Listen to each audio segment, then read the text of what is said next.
All right, we are back on the record on the McElwain case, customer 183008163. Mr. McElwain, you're still under oath. Ms. McElwain, you were cross-examining. Okay. Obviously, there was a bit of an insinuation about the. I think you should leave it alone unless you're planning on apologizing to the party. Did I, when you first told me you were pregnant, did All I right, offer a parenting? Your Honor, if I'm not allowed to testify, then I can't explain. You can testify. What you are insinuating, which is wrong. Okay. So when you first let me know that you were pregnant, did you recall the parenting plan that was suggested at that point? No. Okay. Can I inform the courts or wait till I testify? I'm confused by how this has something to do to remedy. Because I offered a parenting plan that would have. This had nothing to do with. You can't even admit when you're wrong. This has nothing to do with the parenting plan. What you said was cruel. No, it wasn't. It was pointing out that there was. But do you have a child? That wasn't cruel. Me asking if there is another child. Oh my After goodness. being. Go for it. You can go ahead. Ask. I'm sorry, Mr. McElwain. I'm going to let this line of question going for a second. Go ahead. So you claimed you were married. You're not married. You claimed you owned a house. You don't own a house. You claimed that there was a child being born, and there wasn't. You're willing That's to not true. lie about any and everything. Is there a question? Why would the court? Well, if you guys would let me finish, that'd be great. So you're willing to lie about that. You're willing to lie about your income. You're willing to lie about any and everything. Why would the courts trust you? I haven't lied about anything. That's you're gonna state that under oath. Yes. Okay.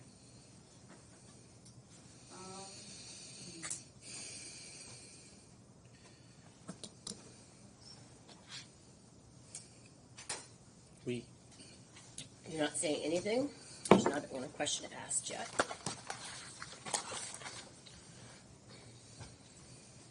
In November of 2023, you signed our sign up for wrestling, correct? Correct. How many events did he attend? Pretty much every practice he could make, and one home event. It was a club wrestling, so we decided that with our current schedule that he was just going to do practices since it was his first year. So you signed him up, received a schedule, and intentionally had him miss basically 90% of the matches? Well, because they're traveling matches on weeknights with school, a lot of the times he would start wrestling at 8 o'clock. We wouldn't get home till 10 via Vancouver, so it made more sense to not. Like I said, it was his first year engaged into it. I didn't want him to get burnt out on it, so we just did practices so we could learn and like it. Well, if that was the case, why wouldn't you sign him up for something that could accommodate a better schedule, as well as allow my family to attend the events? I haven't stopped your family from attending any events. Well, you didn't take him to any so that they could. Okay. Yep, that's what I told you why we didn't go. The coaches knew why. You've asked and answered. Next question. You complained that I don't spend time with our children because they have been at friend's house during the summer. How would you know any of that? I don't complain, but the kids complain. They tell me. So you don't actually, so we're just supposed to trust them. I don't spend time I'm just with telling them. you what I hear, and that's it. Okay. Do you know which friends those are that they're spending time with? Yeah, I think one of them is named Tramira, and it's mostly Mira, to be specific. Do you allow Mira to see Tramira? And then I think they go, what's that? Sorry, go ahead. Oh, and then I believe they go over to their cousin's house as well. Have you allowed the children to see any of their friends from Washougal or their cousins since being in your city? Yes, How often do you do that? when we have time. If they ask, you bet. They hang out with their friends all the time. Do you recall your statement at the May 22nd trial hearing where you stated Mira wanted nothing to do with her best friend, Tramira? Yeah. And you still feel that that's a truthful statement? No, probably not now. Did your allowing her to spend time with her, did that only occur after Tremira's mom wrote an affidavit in defense of their relationship after your statements that you made? No, that has nothing to do with Mira and her friend's friendship. So,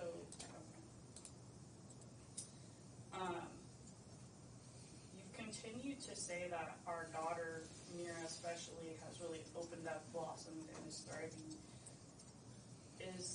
When did you discover that our daughter had started self-harming? Right when she got back from Florida. When did you put her into counseling? I don't know the exact date, but I can get it for you. So you admit that you put her into counseling and never notified me that she was attending counseling? Correct. So you're acknowledging a violation of the parenting plan. Yep. So do you have any records showing that it was after their return from Florida? Yes. Do you have that with you today? No. I'm not here to talk. At the time, it was not up for me to talk about Mira's problems. I enrolled her into counseling as soon as it happened and let her and her counselor figure it out. Okay, and I agree that she should have seen a counselor. Why did you not follow the parenting plan suggestion that in emergency situations, the children are to see established providers? As far as what? Her counselor that was established. Oh, yeah, she did not like that counselor, and I felt that that counselor could not be talked to without you being engaged with it.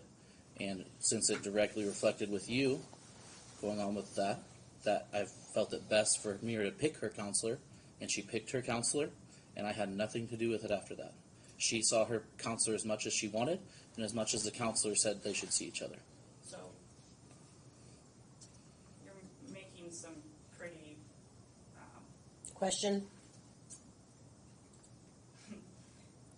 you're making quite a few accusations, but you weren't involved in her counseling prior, so how would you have any idea of how that relationship went?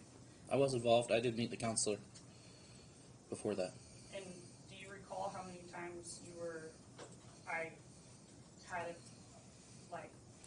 asked you to attend with Mira so that you guys could discuss the situation that she was experiencing while with you Yes. and her? And why did you refuse to participate in counseling? with her? We've already talked about all this, but Can you please just answer the question? yeah, I did not trust that Mira's secrets were kept secrets.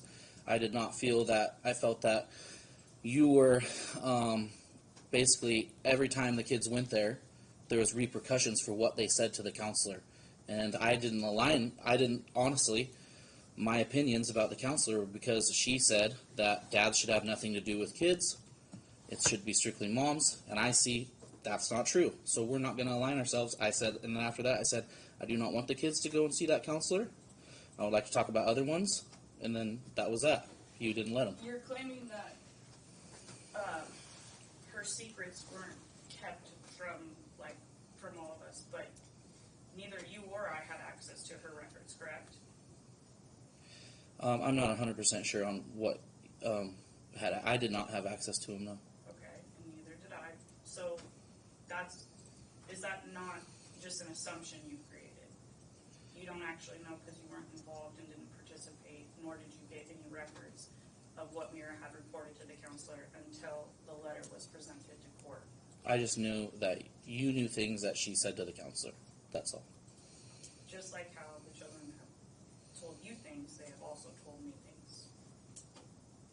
Mira's counseling sessions, Mac's counseling sessions, Evelyn's counseling sessions, all were private and should be private, correct? Yeah. So are you involved in her counseling as of right now? No. How is Mira's counseling handled at the moment? That's teledoc. I'm sorry, through via Zoom right now. How often are you allowing her to see the counselor? Whenever she wants. She can set up her own appointments. She can contact her counselor at any time. So like I said, it's between her and her counselor. Were you contacted by the school counselor this year Yes. in regards to what? Mira not eating at school. And how were you proactive about that situation? I talked to my daughter, and that's why you're not eating at school. Did you schedule a counseling appointment for her? Or? She had counseling appointments. She told me that it was not a problem and that she didn't like the school lunch. She didn't like to be wasteful, so she then took some lunches from home. And then I also talked to the school counselor and told her what she said. And then I said, if anything changes, if something changes for the better, let me know. And she did. And she said Mira is eating at school now.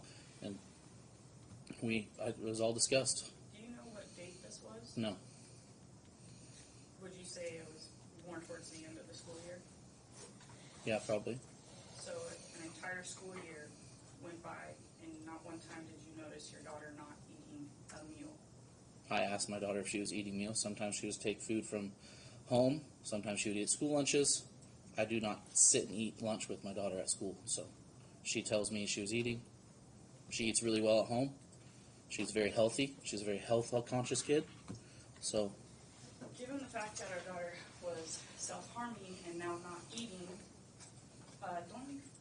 wouldn't you think that in-person counseling visits occasionally might be of benefit to being able to physically see her versus your supervision in your residence? no one's supervising anything.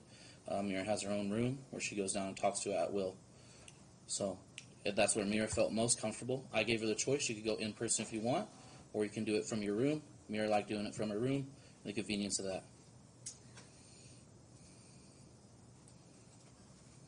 Based upon your testimony about the GAL interviewing the children and I via Zoom, and you made a statement that I would be able, whether intentionally or unintentionally, I would be able to monitor and pressure her if the Zoom visit was in our residence. Do you not feel the same standard would be at your residence? Yeah, one is about Mira's personal health and her dealing with that, and the other one you're talking about a GAL. So it's two different things. Do you believe that the GAL being able to see the children at a neutral location is in the best interest of understanding what the children's wishes are? Yeah, that's where we met her. Did the GAL ever have a home visit with you? Yeah, So, after a neutral visit. and how long was that home visit? Let's say over an hour. And who was all at the home and present during that visit? All the kids, me, my wife Courtney, and the GAL. Do you feel like that was a neutral environment to understand what the children really had a desire for? I think that the visit was more to see what the kids' accommodations were at the home. Do you believe that it is that, given the fact that she did that for you, she should have also done that for my home as well, In Florida, in Washington or Florida? at the time it was Florida. Also, we have my parents' home, which the children have resided in on multiple occasions when we were moved from our house by you. So, would it not be fair to allow the children to have that same visit with the GAL? I don't know what you guys arranged with the GAL. You don't think that's a conflict of interest, or a little bit like? I was not in charge of setting those up. Okay.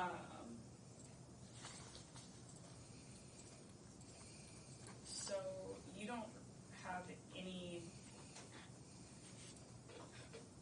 When Mira self-harmed, did you notify the GAL that you had signed her up for another counselor? I do not recall. I assume I did. Would that not have been a part of her reporting? I would have to go back and look. I do not remember off the top of my head. When you did sign our daughter up for that, did you make me an emergency contact or Yes, the records? correct. So you weren't willing to notify me she was seeing the counselor, but you did sign me up as an emergency contact? It was not my choice. It was Mira's choice not to contact you at the time. Do you know who notified me that she was hurting herself? Herself. So That's the way she wanted it. why would that? I had long conversations with Mira about this. That's how she wanted to handle it. Okay, so you knew that this was happening, and nobody was there was no protective order. She asked me there not was to tell you. I'm going to interrupt. I think that you've made your point on this issue, and it's a good point. I will also point out to you that the state law requires that she get to be the one that tells you about counseling. That's the way the law works at her age. I So, know how. well, then why are you doing this? He was that's Because he withheld the information from the GAL and you, and claimed that she was thriving and all these things are going on. And in reality, it's not. She's Okay. not thriving. I got your point about that, and I appreciate that. But when you keep harping on him not telling you about her seeing this counselor, what I'm trying to tell you is that's what the law requires, and she could tell you when she has a counselor. It's an awful law, if you ask me. But that's just the way that the law works at this age. Well, I guess part of the point I was trying to get at is it seems ironic that she would tell me, like, in person, but, like, wouldn't tell me prior to that. Well, so I don't think it's ironic. I don't even know if you're using the term correctly. I do think that the explanation that was given, because you were soliciting hearsay, was that he and your daughter had a specific conversation about this, and she was her choice to be able to handle it the way she did. And guess what? Then she later, when she got comfortable, she talked to mom and told her. This was a very stressful situation for these kids. They're having to be battled between two parents. I think that this is exactly how it should have resolved, honestly, in the case where the school or counseling is to be held private to the child at a certain age. But regardless, I get to the point you're trying to be made. If we could move on from that, we're going to keep asking him why he didn't tell you, but we're going to keep getting the same answer.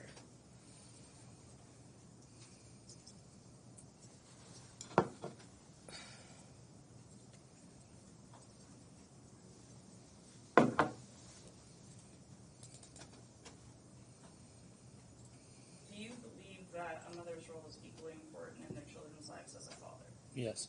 Do you believe I'm a good mother? At times, yes. Can you elaborate? Yeah, I think that you can cause a lot of mental stress on the kids, and you can also be a good mother. So I think you swing up and down, and when it's good, everything's good, and when it's bad, it's bad. So for 13 years, there was never a complaint about me as a mother until this litigation. Is that correct? That we were together. Last 5 years we have not been together. Did we not co-parent? In your No. declaration, December 30th, December 8th, 2022, as well as December 30th, 2022, you stated that we actually have got along and were able to exchange the children, do appointments, all of that, and all of a sudden now I'm public enemy number one. Yeah, What as soon- is it? Yes, as soon as me and my wife got together, it was pretty much just end of co-parenting. Correct. When you and your wife got together? And Yeah. what year was that? What was that? 2019, 2018. Do you have any specific examples that would support that accusation? Yes, multiple. I mean, I have a laundry list that we could go down.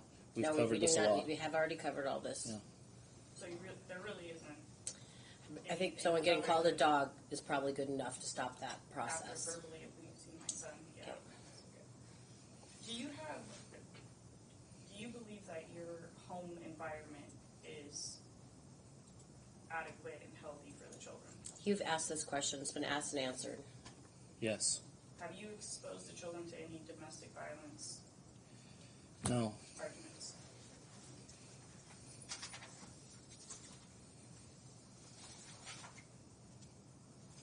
Can I get Exhibit 61, please?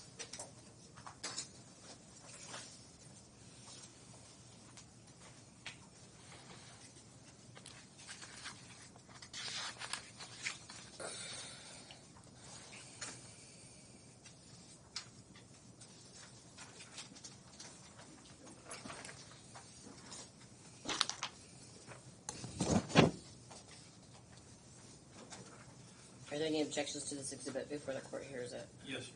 What's your objection? It is not a text involving my client. It's a text between the daughter and the mother. Right, so It's here's the, appropriate for him. that's not, you know that's totally objectionable. I would know that's objectionable. He brought in text messages between my mom and him at the last hearing, or the last trial. I'm not aware of that, and if it happened and without objection, then I don't know what else to say to you, but right now, that's why I asked, this is hearsay. We specifically don't use, that shouldn't have come in if you're saying it was between your mom and him, unless it wasn't offered for the truth of the matter asserted, but we specifically don't allow hearsay of a child in this courtroom, which keeps happening, and, but we definitely, we would not allow a text message in like this, and that's just a basic rule that you've followed up to this point. So you know. Well, that's confusing. If it would happen, then why would I don't know what you're talking about then. We're not dealing with then. It's just like I said before. If it's a party opponent, you can bring the hearsay in. If it's not, you cannot. There's another hearsay exception.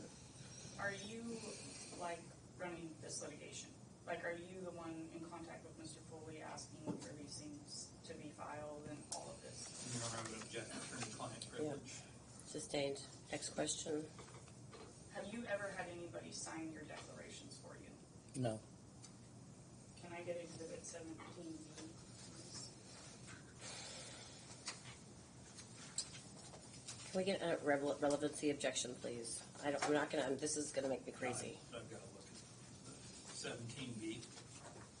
Well, when The question itself is when not. Mr. Foley is not having his client sign his declarations. What is it? How is that relevant to me making a decision in this case? Because this isn't being pursued by the client. This is Okay. being pursued by Your Honor, it's actually his bias. This is not. hang on. It's an incomplete document. It's from the law firm of McKinley Urban. It's filed in this So case. I do not know what. You just said Mr. Foley. It's McKinley Irvin. No, I asked if anybody's ever signed his. You just said if Mr. Foley Mr. is. Foley's last petition for We're done. March 1st, or for June, for one of the, what is it, the March 1st petition was not signed by his client. No more questions. Are you sure? I mean, that just is not relevant. Are you sure you're done with that, this form of questioning? It's very clear that it doesn't matter what I say. I've asked you what the relevancy is if someone else, if his dog signed that It's piece not- of paper. Okay, so Well, how does that help me make a decision on parenting? I'm just so baffled. you have refused to acknowledge anything that shows you that this is all a lie. This has all been based off of lies. Okay, I got it now.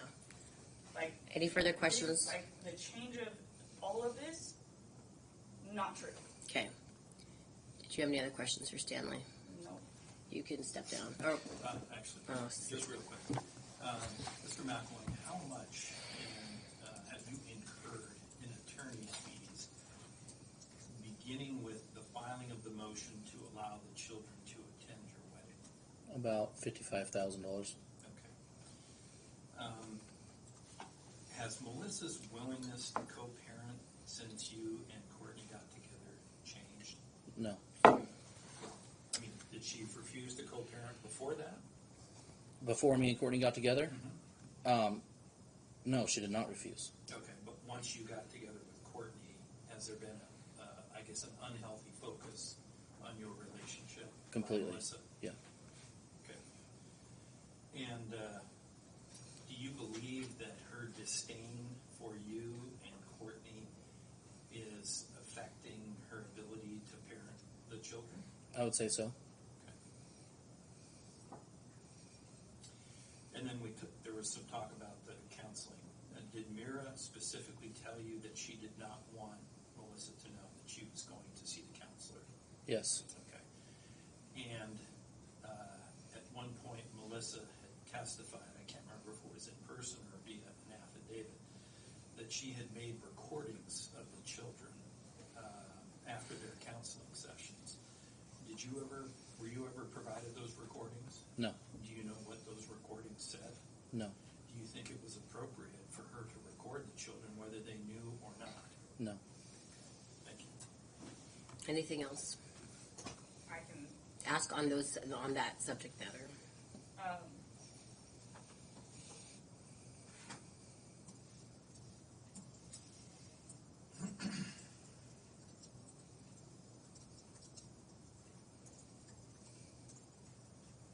no, I'll testify to Okay, thank you. And Your Honor, respondent rests. Thank you so much. Thank you. First witness. do I call myself? Yeah, you can come up here.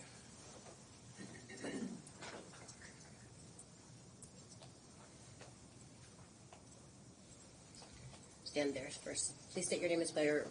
Please state your full name and spell your last name for the record. Melissa McElwain, MELISSA, MCILWAIN. Do you swear or affirm to tell the truth in these proceedings today? Yes. Okay, see you. Tell the court what you want the court to know. Okay, I guess to begin with, I think it's rather ironic that we're even here today. I have done nothing but try to foster Stanley's involvement with the children. I understand that it's a convenient narrative to claim that I have an issue with his girlfriend, but when they originally got together, there was not an issue. I've always tried to just ask for distance and space.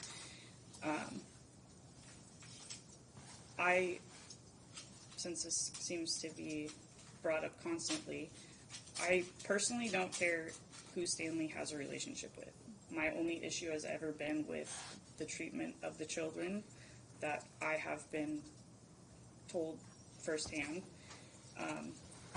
Also, a lot of how they were coming back home from Stanley's residence, road rashes, broken bones, just the simple things that I felt could have been avoidable. The children, I've never told any of our children their father didn't love them. In fact, when they would come home upset because Dad wasn't giving them time or attention because they were complaining that it was always Courtney, I would always try to just encourage them that it's hard. Being a parent's hard. Like, we have to be happy and accepting and all of this stuff. I would never want my children to be miserable at their fathers. Like, I understand that obviously this is kind of an emotional thing, but after years of dealing with Stanley, where it's you try to co-parent and suggest one thing and agree to one thing, and then the next minute you're being told something different, and it's just kind of a roller coaster. It created a lot of inconsistency in my life as the single parent to just run everything smoothly. But I think if you have anything to look at, the fact that the children, there were no issues like self-harming or not eating or failing grades. Like, I did everything I could to get them the help that they needed for counseling. The recordings were not done with malicious intent. It was, our daughter was struggling very hard. I had to hold her while she cried all the time. She begged me not to go over there all the time, and I contacted Stanley when that was all happening to get them into counseling. I asked him to be a part of it, involved. He agreed to the counselor because he initially suggested that we try the school counselors. Evelyn said she was cool with that. Mira said she didn't want to bring it to school, so we talked about that. He was fine with it. The counselor never said that she didn't believe that father shouldn't be involved. Stanley has a work schedule that requires him to work storm, and in that case, he is gone for hours and days at a time. Having a 50-50 schedule would have been difficult. It was easier for me to have the children, and then when he came back home, let me know that you're home and you can have the kids. There's multiple records then text messages where it's, hey, I'll be back today. Can I get the kids for an overnight? Sure. Or I, at one point, Stanley worked down in Redmond for about 3 months straight, and I actually called him and offered to take the kids to Redmond for a weekend so that he could get to spend time with them. His mother ended up doing it, which is fine, but,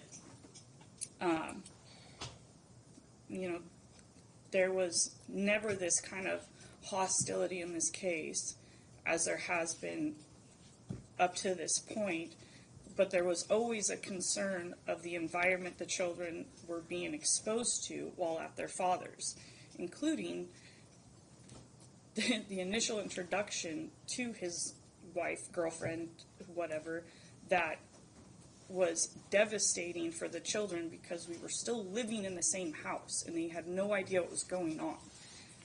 This created,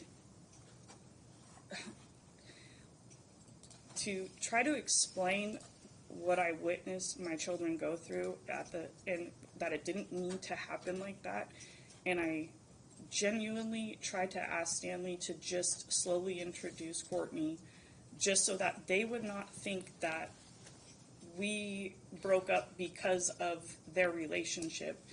And it just kept going, and that's fine.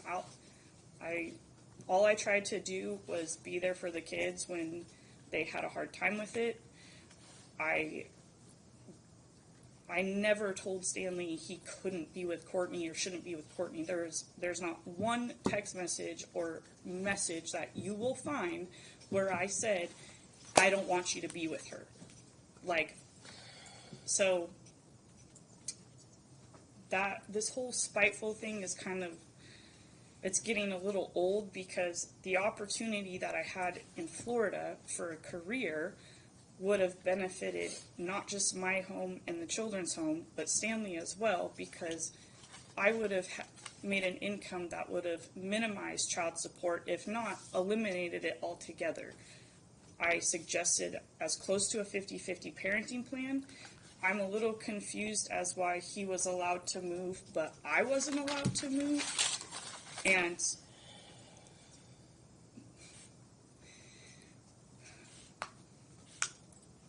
I think if anything, so he initially agreed to allowing me to go, and then Mr. Foley improperly served me documents that weren't sent to the house or residence that I had filed them under.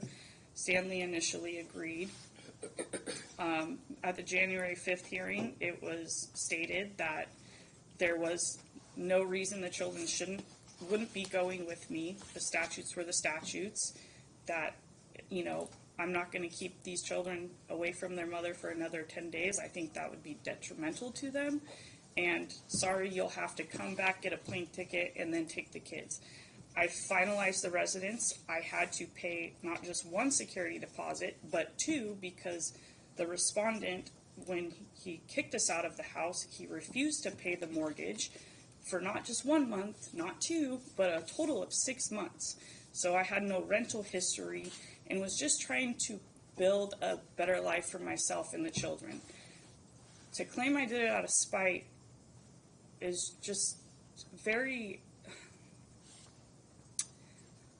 It doesn't add up, because I had to sacrifice certain things with this kind of schedule as well, which is all the holidays or the school year. That's what I was willing to do. I've always tried to offer parenting plans that if it wasn't, if I wasn't the custodial parent, then I would be okay with the other side of that. So I believe that I've done everything I can to put the children's interest first. I get that Stanley is not allowed to talk to me or have anything to do with me. I believe that's why he refused to mediate, and even then that's a little confusing, because we went through a year of mediation and came to a parenting plan together that I believe was in the best interest of our children, and based upon the fact that even him and the GAL stated that the children were thriving in the environment, obviously that had worked. There were none of these issues prior to that. And upon the GAL report as well, stating that the children wanted to stay here, which I respect, but initially that's not what they had stated. They were very excited to go to Florida. As I'm sure the courts know, it was a 70-30. It was stated Dad didn't exercise his residential time all that often. So the objection part of this, with no proposal, that seemed like even somewhat fair or equal. I don't know any mother that would have agreed to that. So, I don't think this case needed to be here. I think we should have been required to mediate initially and then work through all the rest of the differences. Can I ask a question? When you say that you should have been allowed to mediate originally, which time are you talking about? So in January of 2022, When you wanted to move? before I actually moved. I know, I understand. But so the hearing just before that, when Commissioner Stasser made her ruling, you understand that one of the ruling findings she specifically made was to not have you guys go to mediation ever again because of we don't allow mediation in high conflict cases or cases of domestic violence or abusive litigation or things like that because it doesn't get anywhere. So you say that was her ruling. That wasn't a factor at that point. Did she not change from you guys having to go to mediation to go directly to the court? Was that not part of? She changed those things at the request of the respondent based upon him claiming that mediation didn't work. But we mediated our initial agreement. You mediated. Do you not? So the thing that happens mediation is two parties. It is two parties, but if you're getting everything you asked for and the other party's not getting what they asked for, then just because you were successful in getting what you wanted in mediation doesn't mean that other party wants to do that. If one party's choosing to not have conflict and so deciding to settle on things, that's neither here nor there, Melissa. You don't have to gain any insight from that. What I'm trying to say to you is this. You said you think we should have been allowed to mediate, but another court had already decided mediation wasn't the way to go with you guys because of the conflict that was already occurring. He tried to mediate with you and be able to take his kids to his wedding. Did that work out for him? He asked you to go. He had to bring it to court so that they could go. The court had to make you do it. I never said they couldn't go to the wedding. Okay. This is. I guess I've read the information wrong. Yeah. Okay. Go ahead. What else would you like me to know? Well, I would like to, I guess, clarify that him and I, for you to claim that I just got everything I wanted in mediation is an opinion. It is not based in fact. Okay, I understand. I guess what I was trying to say, and I should have went directly there, is that when I took the case over from the commissioner, because that's what happens when a relocation is filed, and I go to sit down with them to get information from them about what's going on in the case, and she remembered your case immediately because of the kids' inability to go to their father's wedding. That was the first thing I was told. So I'm going based on that. If the father of your children cannot ask for them to attend his wedding, then if you guys can't settle that between the two of you, obviously there's no ability to mediate. Well, if that's the case, and she stated that, I wish you would have reviewed the tape, because my interpretation of what was happening at that was it wasn't that the kids couldn't attend the wedding. It was he hadn't communicated these things, and so we had a family event planned, and I was like, okay, that's fine if they go Friday night. Well, then it was the whole entire. It clearly wasn't presented how I believe it should have been presented, but it was their wedding. How am I supposed to plan about something I didn't even know about? Okay. What else would you like me to know? Not only that, Commissioner Sasser actually stated in that hearing that I had done everything right by notifying him not 3 weeks ahead. This is the pattern of behavior. I try to avoid these kind of conflicts with Stanley by communicating things well in advance. he doesn't respond, or somebody doesn't respond, and then it gets close to the time, and I just, because it was I believe it was a 48-hour response time, when he doesn't respond, then I just made plans, because that was kind of, I didn't see a reason not to, I guess. And at that point, I will admit that I was frustrated with his unwillingness to try to work through some of these minor issues we kept having that were causing just a lot of conflict in my ability to smoothly operate my household with the children and together.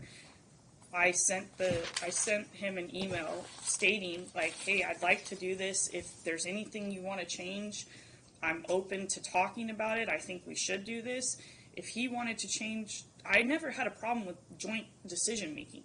He simply, again, the communication, he didn't want to have to, like, be responsible for having to respond and say, okay, yes, you can schedule that appointment. So he agreed to just basically give me that with the understanding that I would let him know. We always talk. We communicated. He was never told he couldn't attend or make an appointment. He just simply didn't go, and he's still not going. We had agreed to our roles as parents. Mine was the mother, and, school and, regular daily care. Dad's was the summers and the fun and all that stuff. And this worked for years. Now I'm being told that I'm not allowed to do these things that I've done as a mom for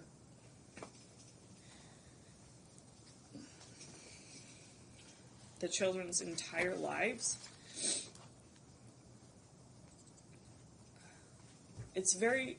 I understand how I could come off as defensive, but when you've been through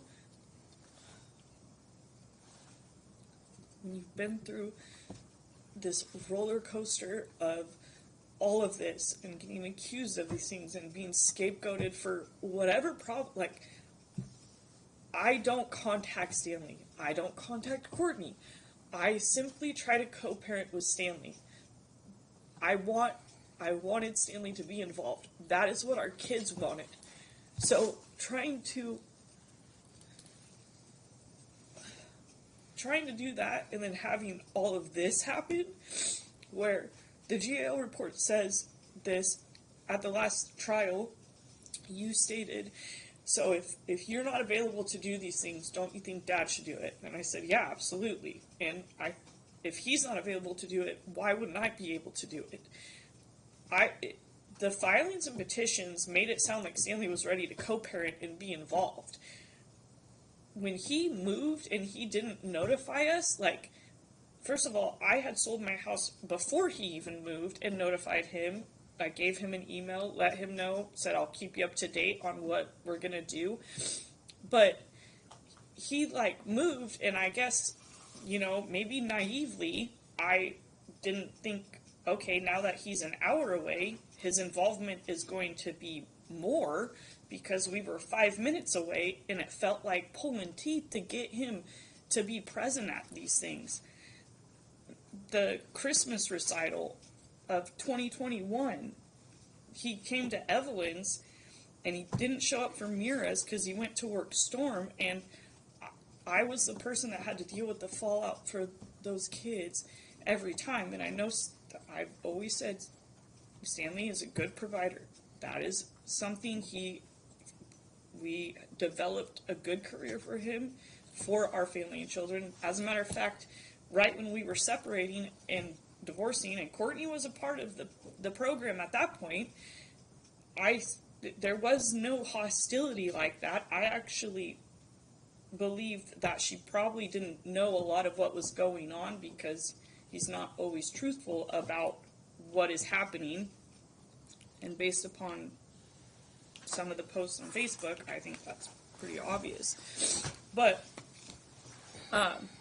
I literally congratulated him for getting through the apprenticeship program.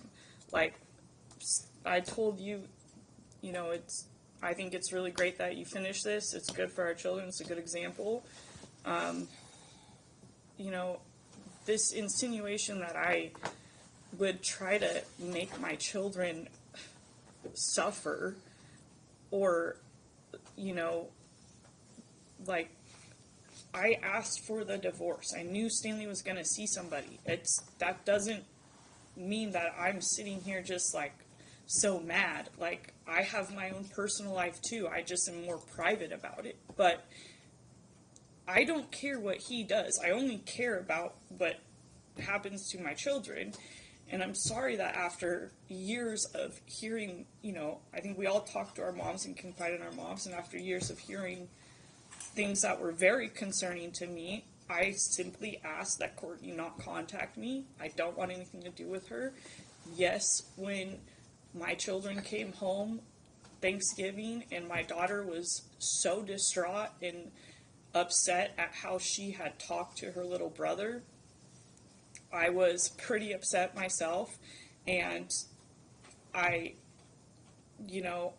said something to Stanley, not even to Courtney, that was rude, and I apologize for that at the last hearing when that was brought up.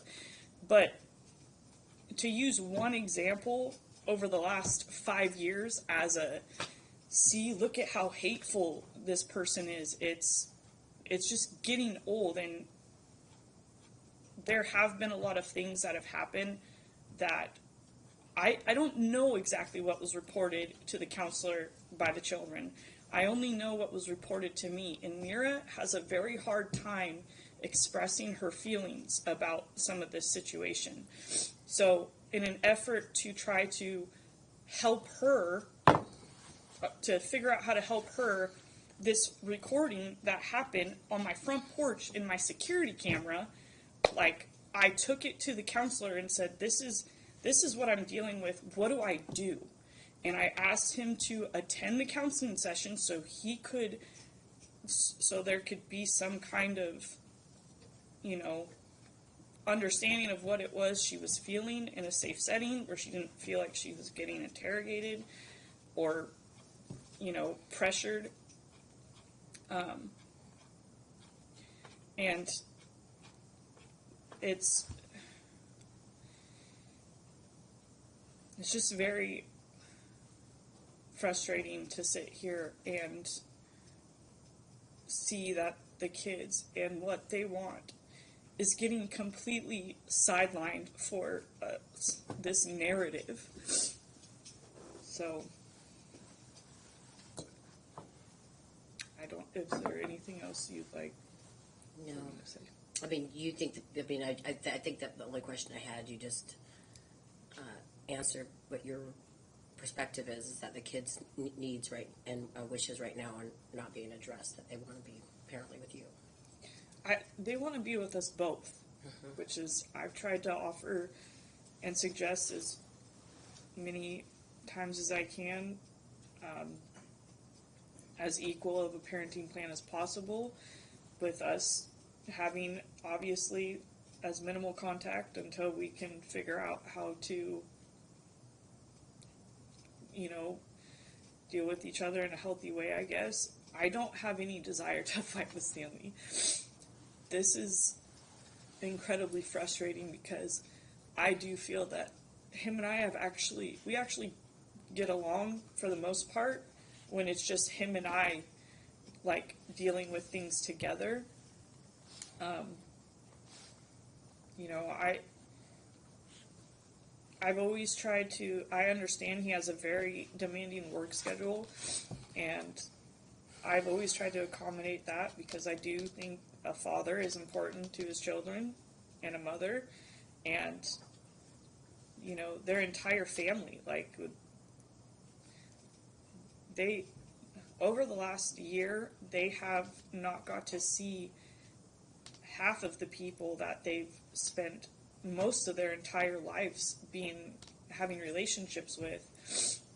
And the other thing I will say about Washougal, and I understand that they've spent a year in Carson, and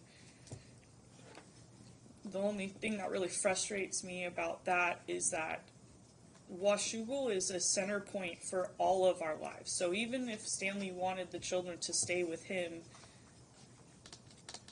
Washougal is a place where the family from Vancouver can come see their sports. And my parents were active in their coaching, which Stanley and Mr. Foley stated at the last trials that my dad was helping coach our son in football. He really enjoyed that. I coached our daughters in soccer. This move to Carson has made it really hard for a lot of the extended families to be able to Melissa, make it to every. You were willing to move those kids all the way to Florida, and it's just it's just why you use this term ironic all the time. It is ironic that you continue to say this thing about Washougal. These kids have built a life, 4-H sports, all this friend group, running between houses, driving a golf cart, and you're saying you continue to raise this issue like how horrible of him to not have these kids in Washougal when you were willing to be in Florida. Again, it's like this. Sometimes you have to stop and think about what this sounds like to somebody. I understand. And it's a person who steps that doesn't know you guys at all. Doesn't make any sense at all. I understand what you're saying, but when you don't consider the fact that I was left with the opportunity that I had in Florida was significant. It's no different than him taking an opportunity in Carson. You're right. It's no different than that. And he's willing to do it, but he still is 45 minutes away from the rest of the family. Okay, and he objected to that relocation on the basis that the children stay in Washougal. Okay. And then you relocated them. So, and you're too concrete when you do that. You like to do it a lot. When somebody is responding to a specific situation and they tell you, hey, I would rather the kids be here in Washougal than here in such and such. They're comparing a parent who's trying to keep them at a private school or a parent who's trying to go to Florida. But now the situation has changed. That's what I've been trying to tell you from the start of this case. I'm trying to figure out how to make this life work for you guys now that everything's changed. It's all changed. And all you want to do is talk about the past. The past means nothing to me. I But have it to tell shouldn't you. have changed. You should have never put them. There was no petition. I know you proper don't. You don't petition. agree with me. I know you don't agree with me, and you obviously don't agree with the law. Specifically, since you continue to tell me that he should have had to file some relocation thing because he moved. No, the law is very specific. I'm sorry you don't agree with me. You don't agree with my decision. You don't agree with my decision that I made a year ago, or 6 months ago, or any of those things. And it's because I get it. Well, Usually there's half of a person in here, there's a half of a party here that doesn't agree with me. I made the decision. It's done. Now how do we move forward? So if it was specific, then why were the children not allowed to relocate like you stated they were going to? I thought that was the decision I was going to make because I have to make a determination based. This is what happens. It's something I was a newer judge somewhat too. What I didn't realize is that when a court makes a decision changing a parenting plan and it benefits one of the other parties and then immediately the next person files for relocation, the statute calls that bad faith. That's what you did. And so once I got into the case and was able to see what you'd done, it changed the way. I was going to have to let you leave because this relocation statute that I hate it says if you have them more than 45% of the time, then you have, or 50%, you have the benefit. You have the presumption. And I don't even like that statute to begin with, to tell you the truth. I think parents use it against each other all the time, and they can do it with all these other ways. But then it was very clear. You said you had these family members. The kids didn't even know who they were. You said that this was going to be this big supportive place. That's what they said in the GL report, that they were going to be supported and surrounded by family. And yet they had this giant family here. And then you said that, and turns out it was within weeks or days of the fact that you got the ruling went on his behalf. That's considered bad faith.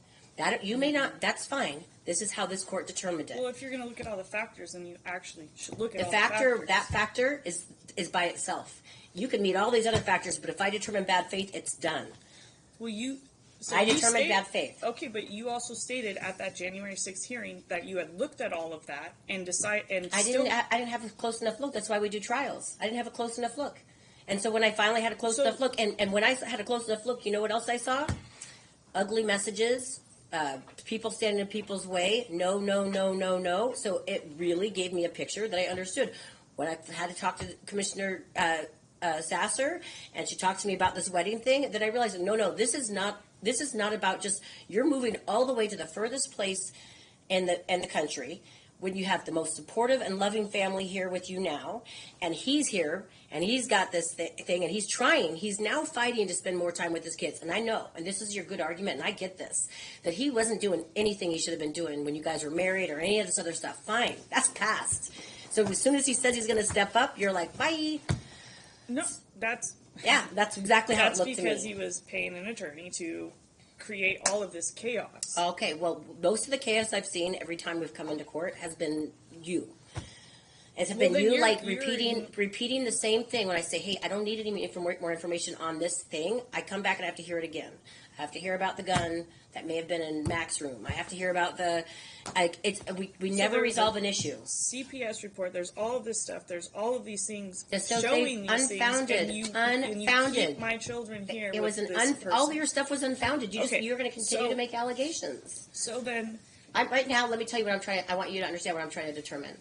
I'm trying to determine whether there's limits on your parenting until we can figure out how psychologically we can make sure these kids aren't damaged right now. well, I think we all know you've already made your decision. No, I You made haven't. it I did throughout make this case. I did make my decision. That's why I told you we didn't need to have this trial. I told the parties because after we switched the parenting, I wasn't going to go any other direction. But now they're not asking for limitations. I'm considering them. That's me. This Which court's you did. considering them. You did, despite in the like the G.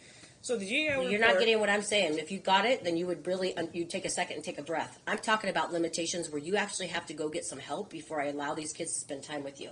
I'm talking about the fact that these kids are coming back and they're hearing this. That's all.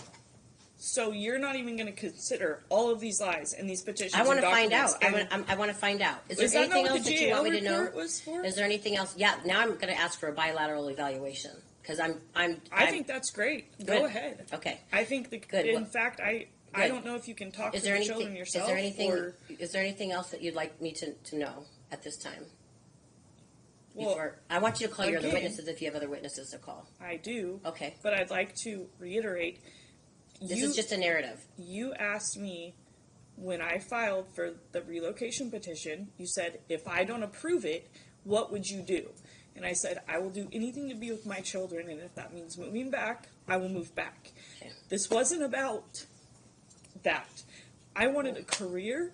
I wanted to Okay. eliminate myself from this financially. And overall, my family was supportive. My family my sister was ready to move in with us. This all put a halt on everybody when this changed. But it wasn't just oh, hey, I properly planned this out. I filed the proper petitions. I understand how it could look, but to ignore what came before all of that and not acknowledge that he was completely unwilling to even just communicate. I get that he didn't have to, but to not just try to be hey, we're moving, can we discuss an exchange location, we're doing this, can we and then to leave and it was kind of okay, well, now I can do this. And with Commissioner Sasser, the change wasn't it was that crazy. The parenting plan that I suggested was literally more than anything else that was presented or even petitioned for. I get how it could seem, but when the JAL report came back, which is what I thought we were supposed to consider as the wishes of the children, and it said they wanted to stay here, they had their routine, they had their family, which I agree they did, but we were all excited for this new adventure, my entire family included with the children, and why would I, that was what the JAL report stated. Of course I'm going to come back and be with my kids. And then I come back and now he's unwilling to do all of these things together that he's claiming he's ready to do. But he never did prior to any of that. So it's just, yeah, I don't know. It's slightly confusing, I guess. Understood. But what's new? Any cross-examination? No, you're Okay. Anything else, Melissa? Thank you. Next witness.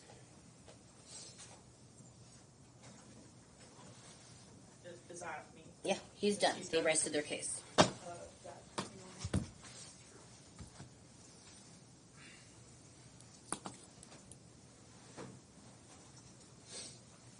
That's fine. All of you stand up first. Okay. Please state your full name and spell your last name for the record. Joseph Moran. Spell your last name. Oh, M-O-R-A-N. Thank you. Do you swear affirm to tell the truth in these proceedings today? I do. Thank you. Your witness. good morning, afternoon, Good evening.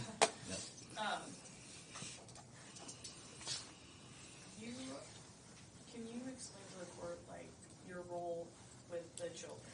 Like, what you do with them, how you've been involved with their life? From much day time one, you've spent with them? since Mira was born, Yeah. and to just this past weekend, playing on the golf course with Mac. I'm their papa. That's what they call me. So I'm their grandpa, and I've been there for Mira, Evelyn, and Mac's births, and been part of their life. They live in our home. They probably spent more nights under our roof than any other place since they were born. And where do you live? 678 53rd Street, Washougal. How often have you been able to see the children since they've been placed in understanding care? During the school year, it's a lot less. I'd say 1/10 of the time that they used to live with us. So we'd see them every day. So during the school year, it's far and few between. And there was mention of a ski trip that was taken. I wasn't allowed to be in here because I was going to be a witness, but I heard about it. Yeah. Okay. Can you explain how that came about, I guess? Being the snowboarding fool that I am, we wanted to take the kids on a trip, and I think originally since they were up in Carson and we were down in, I don't know if we were camping yet, but we were coming from the west. We were just going to meet them rather than go to Carson, pick them up, and I was under the impression that either Stanley or Dean or someone was going to drop them off. It turned out that Shelley and Courtney ended up bringing them and skiing and / snowboarding with us. To imply it was a group family visit, is that? Well, no, that wasn't. The original plan was just to take the kids. I thought they were going to get dropped off, and we were going to just spend the day with them. And then and I don't know what we were going to do, if we were going to bring them back to our house or bring them back to Carson. I can't remember what we were supposed to do after that. Have I ever discouraged you from communicating with any of the respondents' family? No. Never. In our household, what kind of environment is the household that is provided? It's pretty structured. I mean, with some flexibility. Clean. Is there any bad mouthing of the respondent or his No. family from the children? Would never, ever dream of discussing this case or speaking ill of anybody. It doesn't do the kids any good. And no. Have you witnessed anything from the children that you feel should be, that would be relevant for the courts to know? But I would say every time Mac sees Yaya for the first time after, that's Grandma, he's in tears and gives her a hug, and he's in tears when they leave. I mean, he misses them. He misses us a lot. Evelyn and Mira are very similar. They're not brought to tears, but I think they really miss being in our environment. We do a lot of things. We play tennis. We go to the golf course, and we're always doing something. We're spending a lot of time with them. Yeah. And have you helped with any of the children's sports activities? Yeah, definitely. I mean, when Mira was younger, I helped you coach soccer. And just even if I wasn't the actual coach on staff, I was always, couldn't help myself, you know, teaching them their hand-eye coordination skills and all that stuff. Evelyn and I have done a lot of that this year. So yeah, I'm involved with them from a sports standpoint. And Max wanting to play basketball, by the way, that's just in. So maybe rather than wrestling, no offense to anybody, but yeah, he's looking at. So anyway, Mac every waking hour, if he's dribbling that ball and shooting hoops. So yeah. Do you, how do you feel as a mother, what have I had to like manage, I guess, for the children that you've got to witness over the course of the last 5 years? Oh, a lot of emotions, their emotions. You know, it's been up and down. You know, the kids have good weekends and they have bad weekends, and I don't mean bad like miserable, but it's been a challenging time for them. And you've always been there, as we all have. We've always been there to give them a hug and talk to them. And your dad loves you. And I've never heard you say anything derogatory about Stanley or Shelley or Dean or anybody. We've always been. I mean, you know, the only time that ever comes up is if they bring it up, and oh, that's cool. Is that what Pop said? Well, you know, and we just talk to them about Pop and Nana, and just like everything's normal. I mean, it wouldn't, you know. So in our house, it's the last thing I would allow. And if you ever tried to say anything derogatory, I would pull you aside, and I've never had to do that. What do you feel is in the best interest of the children? I think they should have a relationship with their mother and their father equally.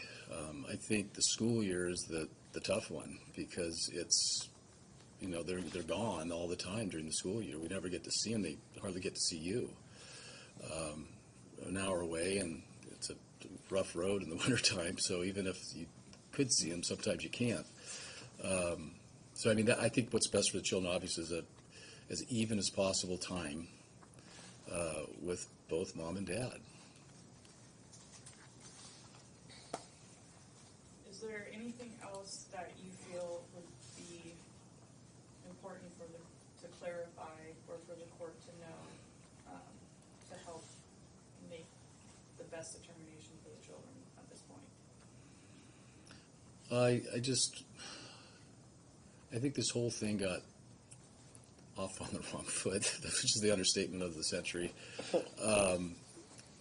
You know, this whole thing about the wedding and how and then it just went into litigation, and I know you never wanted to litigate.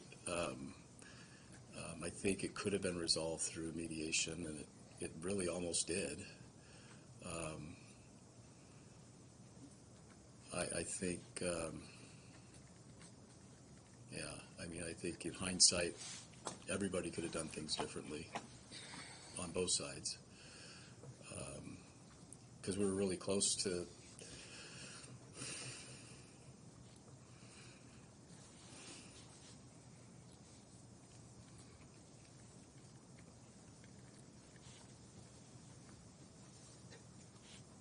Second. Got something in my throat.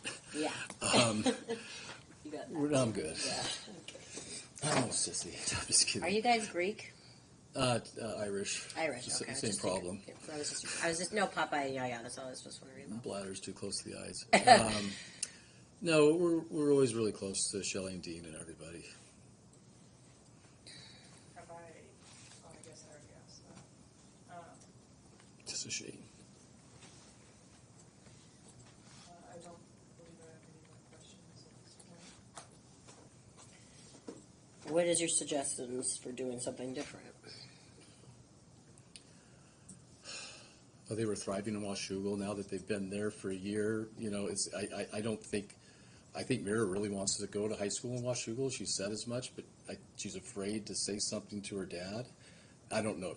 I'm not implying that he's going to, be abusive, but she's talked to her friends and she wants to go to school. Well, high school now. Evelyn's Switzerland. She's like, hey man, I'm good. And Max is still just a munchkin. He's 9 years old. He doesn't know what he wants. He just wants to play basketball. But I know Mira wants to go to high school in Washougal. Does that mean anything? I don't know. I was more thinking about like how do you work on the relationship between these parties since you've been around for so long. Not really, how do we decide where they live right. because that's already. I think everybody, both sides, and I think Melissa's doing this, and I haven't talked to Stanley, but I mean, they just got to keep the children's best interests in mind. As far as communicating, I mean, I don't know what you're suggesting is counseling for both. Yeah. Well, that's what the basically, and what the GAL had said that they could both use some help with their communication or parenting style. But my question is, it's really hard for me to understand where you're coming from, and I know you're her father, and you seem or feel very unbiased, but like, with these calls to CPS that were so petty. Yeah, I think there was some genuine concern. That's concerning then. Yeah, I mean, I think there's some genuine concern. I don't know all the details because I'm working too. And, Yeah. But I mean, I would say that some of them are, and I'm not saying none of them were not legit. It's just, I mean, Melissa's has her concerns. Yeah. If there's a gun that's in a room, and I'm not going to bring this history. Yeah. I'm just saying as an example. Without a safety. I mean, he was 7 or 8 at the time. I mean, Was that what that was actually happening? No. well, Max said it was. I don't know why I'd make it up. But I mean, that's how we found out. I mean, it wasn't like, so. Okay. But no, I mean, and I'm not trying to pick on that particular incident. I'm just saying for No, example. that's the one I was referring to. I'm glad you picked that particular incident. Yeah. So, Melissa she wants peace. I know doesn't appear that way, but she does want peace, and she wants to have a life.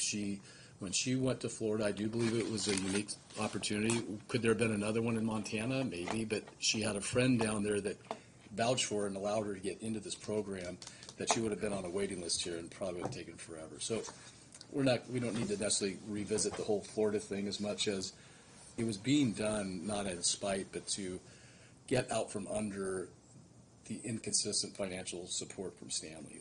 That's how I saw it. Yeah, if you stand away from the forest far enough to see the trees, Florida, really? That's a long ways. I get that. But I have family down there. I could list them all from Joe, Kevin, Bridget, Marianne, Brian, Marty, Lou on my dad's side of the family. I've got a lot of family in Florida. And we see them all the time. Again, that's not to revisit that whole thing. I'm just telling you that this wasn't done in spite. But to get back to your question, what can be done? I mean, I want them to get along. I want the kids to be happy. I want them to enjoy their time both with mom and dad. I mean, Mira's 14. She's going to be 18 before we know it. Going off to college, hopefully. And, yeah. So, I mean, I probably didn't answer your question. You did. It's hard to. I know, it is hard. Let's try being up here. Yeah. All right, go ahead. Do you have any cross-examination? No. Okay, thank you. You're excused. Next witness.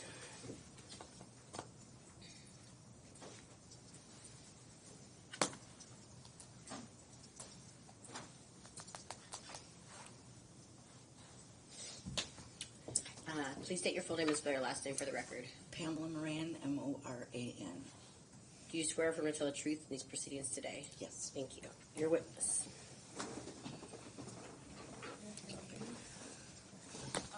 So what has your role been and involvement in the children's lives? Well, I was there when every single one of them was brought into this world. I've witnessed their births. I've been there ever since.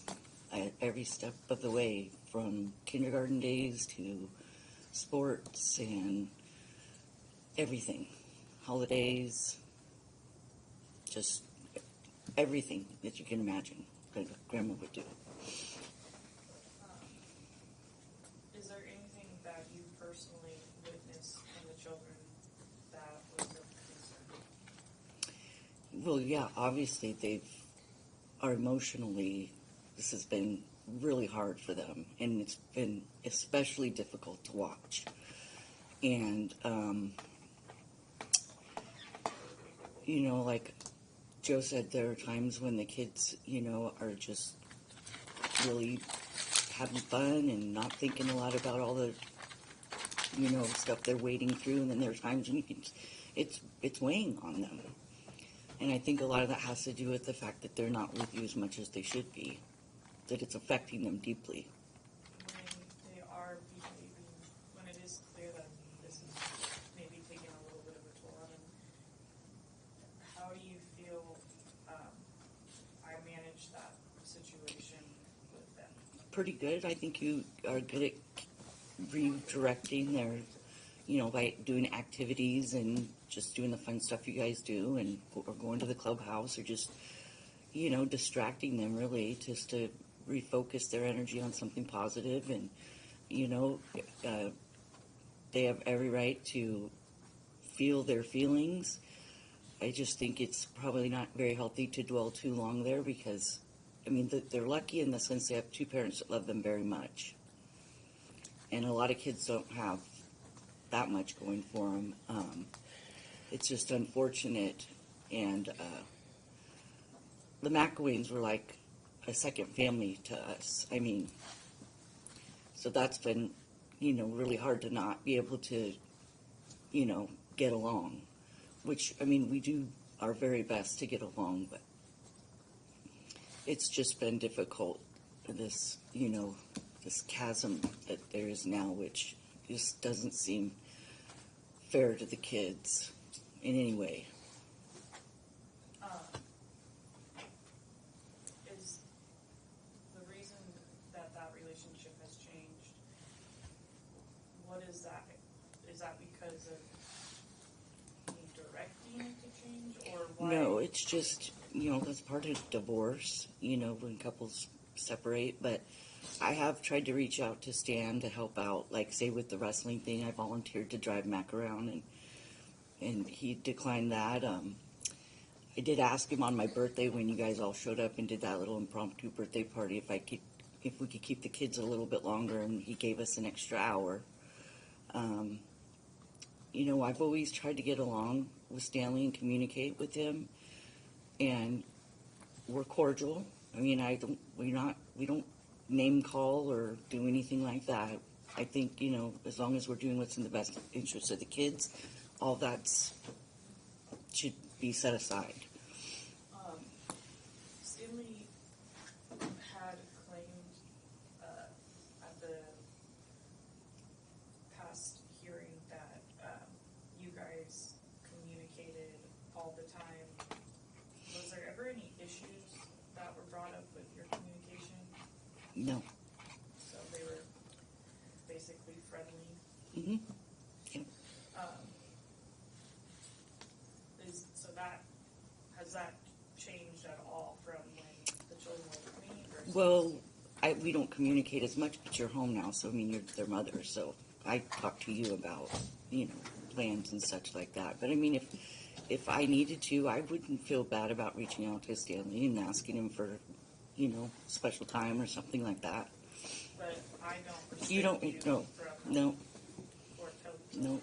Why is the environment that we have with the children, do you feel it's unhealthy or badmouths the respondent in this family? No, absolutely not. That would be very confusing for the kids, and they would frankly look at us differently, and my relationship with them is more important than anything else I got going on with anybody on this planet.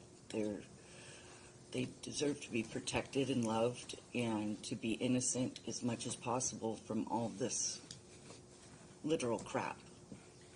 What do you feel would be the best circumstance or situation for the children? For them to have equal time with both parents.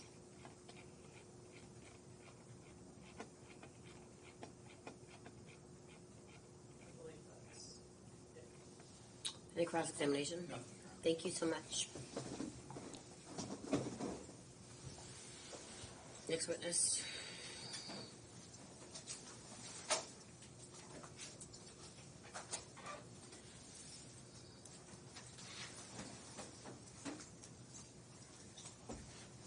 Hi, I'll have you state your full name and spell your last name for the record. Christy Cutsforth Wicks. I'll just do the Wicks. Okay. W-I-C-K-S. Okay. Do you swear or affirm to tell the truth these proceedings today? I do. Thank you. What was Christy with a K or a C? C like Christ with a Y. Oh. Easy to say. That's awesome. All right, your witness. How do you and I know each other? Well, I didn't really know you until we were getting ready to move to Florida, and you and Robert came to my house. You were up there at the same time. I've always known who Ryan was. Robert hung out with him once in a while, and I knew Stanley from wrestling, because I was the wrestling mom, PTA mom. How long have Robert and I been friends? I'm guessing high school. I think that you were like maybe a sophomore or junior when he was a freshman. You're a couple years older. Yeah. Yeah. So the opportunity in Florida, what did you witness that to be in terms of the benefit of it? Okay. The trip to Florida, my son got a wonderful opportunity to go into this plumbing business. It's completely different in Florida than it is here. You do an apprentice program, and he excelled and knew stuff from doing contracting and stuff here before, so he was a little ahead of the game. And when he recommended that you get a job there with the opportunity, it was like, heck yeah, a woman to get this opportunity in Florida is huge. You came and you interviewed, I got to know you more there, you just fit in the family, everything's great. I met Pam at my 50th birthday party. She came with a friend of hers and crashed my party. And so I knew who she was, but we weren't friends. I have no skin in the game in this particular thing other than that I was the PTA mom. I knew everything that was going on with the schools. So I knew who Stanley was. And the thing about Florida, the opportunity for you was heartbreaking as a woman, that you had to give up that opportunity to become an inspector. You would have been inspecting my son's work that he got you the job. You were going to be ahead of him. And that is gangster money. I mean, that and the way that you set that house up, you were in a gated community. You got the kids off to school, you went to work, you were home maybe 10, 15 minutes after they would have gotten off the bus. And you made every single room for those kids specifically. You know, Mira had her classic sparse room, and it had the boho, and Mac had a sports room. And when they walked in there, they went, "This is home." And as far as a support group, Robert and Mac were buddies right away. And the girls and I were really into crafts. And so we did a lot of craft stuff. I had them stay at my house 2 different days when you were working, when they were visiting. And I witnessed something that honestly broke my heart when Stanley called and got to talk to Mira. I have a porch and it's screened, and the doors were open, and I heard her. I started to go in because we were getting ready to do crafts, and I stopped because she was on the phone, and I heard her say, "Yes, Dad, yes, yes, yes, I love you."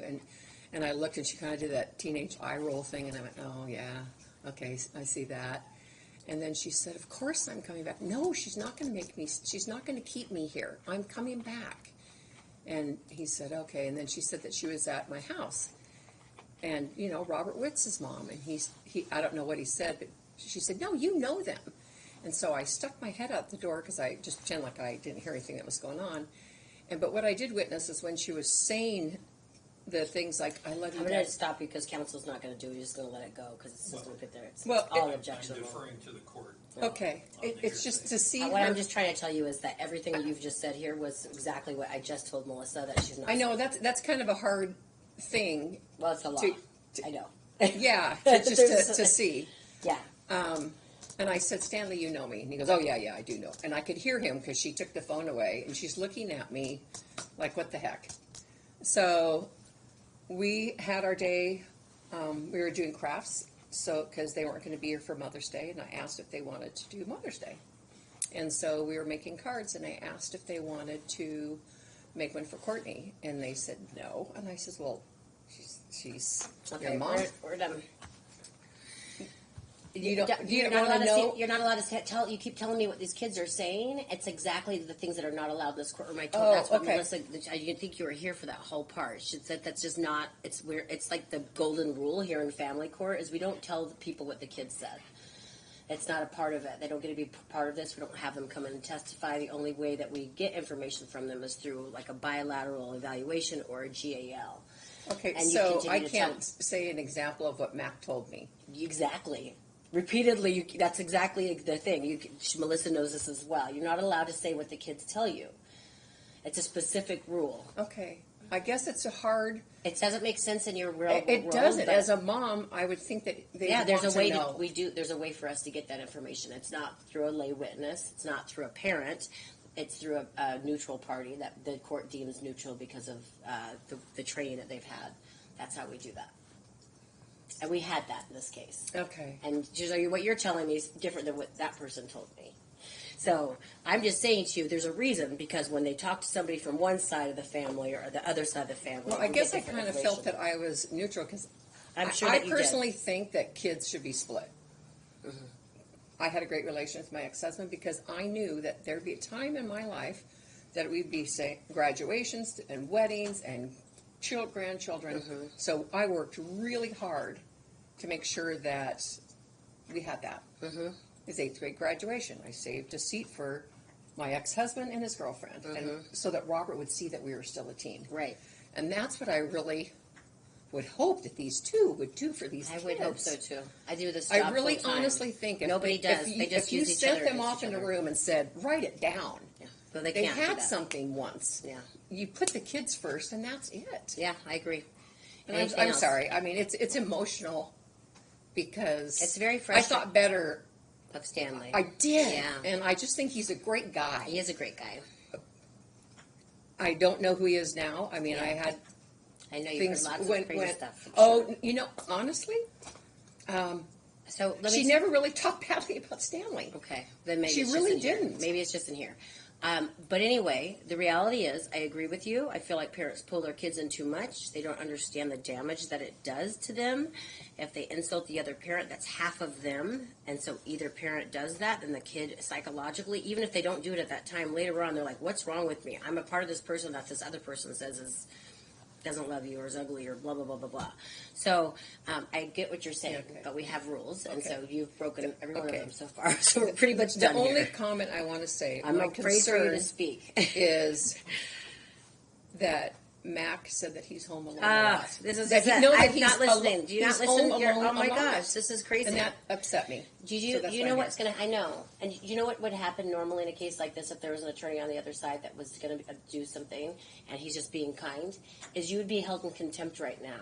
I just told you specifically 3 times not to tell me anything the kid said, and then that's what you told me. The last thing you Well, said to me was he didn't tell me. Okay, never mind. okay. Okay. And move to Strickland. Yeah, Stricken.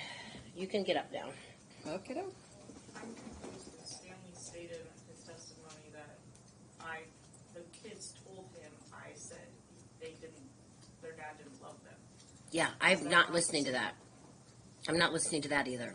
Okay, you didn't say that. Well, because this was going to keep going on and on. His attorney actually, if you would have noted, directed him in a way that there was no more soliciting of that information, so I didn't have to jump in. I waited this time for her to stop repeatedly, or for someone to say something and it didn't stop. And then when I stopped her, she continued to do it 3 more times. So I don't know why you don't understand. I told you what Stanley said is not allowed, and I'm not considering it, and I'm not considering what she said either. So it's very fair. It's even more fair because I let her go on. I love that smile of yours. This is how I know. This is like, I want everyone to understand this behavior that I deal with, this insolence, this disdain. this inability to follow. You guys, everyone wants to say that this doesn't happen elsewhere, which is weird to me. It only happens here in this courtroom when I see it. So that's baffling to me. Regarding the bilateral evaluation, do you have any other witnesses, Melissa?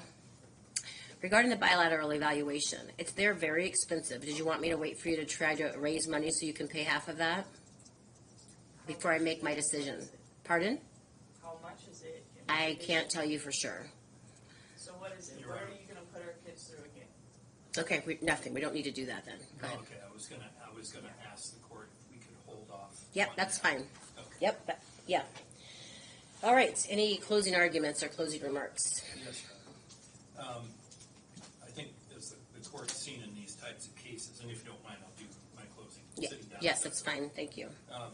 The phrase that comes to mind is that the children are canaries in the coal mine. And I say that because, if there's issues at home, if there's issues like, say, at Stan's house, Courtney's house, usually those issues manifest themselves first in school. Attendance, deportment, grades, things like that. And we don't have that here. We have just the opposite. They're thriving in that environment. Their grades are excellent. They're involved in sports. They're getting awards. They're involved in 4-H. They have chores. I mean, all the elements that you would hope for in the raising of children take place at their current environment. As far as the burden of proof in this case, I would submit to the court that there's been a complete failure of proof challenging the environment in my client's home. If you recall, the morning questioning sessions had nothing to do with the children's current environment, nothing to do with their academics, nothing to do with their extracurriculars. Instead, there was talk about Stan's 2019, 2020, 2021 income, his work schedule and how it related to Storm, his child support arrearages, essentially information that was totally worthless to the court in terms of making a decision. The fact of the matter is the Florida move was a spite, and it was all about Melissa. It wasn't about the kids. And you're correct. The timing of it came on the heels of Commissioner Sasser's numerous rulings. I think it's interesting to hear Ms. McElwain talk about how she's always been even keel and wanting to keep the peace and has no ill will. And yet you've seen the texts where she refers to, Courtney as an example, as a bitch, a dog, an inbred. And I would submit that the hatred going all the way back to the time before the wedding continues to this day and exemplified by the questioning of Stan and the other child. It was mean, but it was cruel. And, I did leave that provision in the parenting plan about having a mental health evaluation, that sort of thing. We didn't cover that. My client has asked me to pull that back. And even though I think it's probably necessary in this case, I agree to not ask the court for that. But then you look at all of the attempted restraining orders, protection orders. That is not a sign that somebody is trying to be cooperative, trying to work things out. And I think that's one of the reasons that the previous attorney resigned from the case, because Ms. McElwain filed some request for a restraining order that she had no idea was going on, and she resigned. We've had the guardian ad litem come in and testify. It was certainly within Ms. McElwain's purview. If she wanted to pay her bill and bring it current, then Ms. Moreno would do an update for her and come in and testify. She chose not to do that. So, and then I thought it was interesting. Ms. McElwain said, all he had to do was call me, and then I'd work this out. We'd exchange the kids. But yet, he had to go to court just to be able to get the kids to come to his wedding. That's not somebody that is willing to work. There's been appeal, there's been a bar complaint, there's been all of these other attempted orders, things like that. And it's just, it has completely, blown this thing up to the point where it's, it's cost my client a considerable amount of money. And we heard again today, even after you had quizzed Miss McElwain about being kicked out of the house. I remember you stopped her at one of the hearings and said, now wait a minute, you said that you were kicked out of the house. Well, where did you go? Well, I went to the fifth wheel. Well, where did the kids go?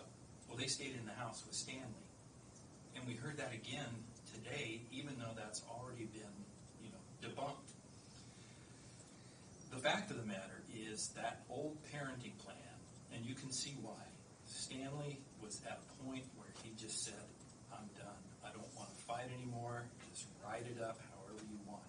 That plan prevented Stanley from being a father to those children. That's what he has done thanks to this court and the court's rulings, and the kids are thriving as a result of it. He has the ability to be a father without the interference, without any of the goings-on that have historically occurred. To suggest that this whole thing was based on a lie and that this is the narrative that has been preached is completely without foundation. I thought it was interesting that the mother testified that this is weighing on these children. That dovetails with what I put in my trial memorandum, which is I personally believe, based upon my interactions, my observations throughout this entire case, that Melissa, her disdain for Stanley and Courtney, and the breakup of her marriage, I'm not saying that Courtney was involved at that time, but the breakup of the marriage and then the fact that Stanley went and eventually, found a mate with Courtney, that is her first thought in the morning, and I think it's her last thought before she goes to bed. And I don't see how that can't slough off onto these children. And quite frankly, and I was going to ask this, but I thought better of it, but I honestly think there's a level of fear. Joe, mother, friends, they are scared to death of Melissa. And if they say anything contrary to what she wants them to say, guess what's going to happen?